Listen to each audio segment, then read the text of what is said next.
बिस्मिल्लाहिर्रहमानिर्रहीम।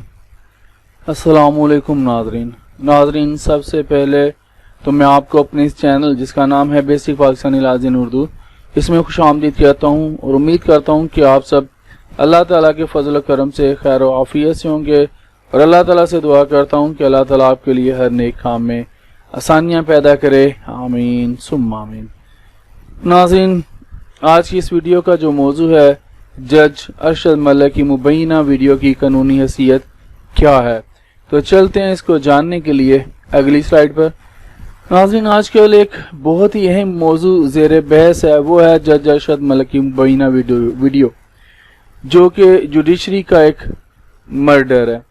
नाज़रीन, इस सिलसिले में मैंने सोचा कि अपने नाज़रीन को इस वीडियो की कानूनी हैसियत के बारे में कुछ मालूमात दे दूँ। नाज़रीन, कानून शहादत के तहत जदीद आलात से बनाई गई ऑडियो या वीडियो जो किसी मुकदमे से तल्लुक़ रखती हो और उसे हल कर सकती हो तो उसे अदालत में बतौर सबूत पेश किया जा सकता है। सन 2002 का इलेक्ट्रॉनिक ट्रांजैक्शन ऑर्डिनेंस भी इसकी इजाज़त देता है।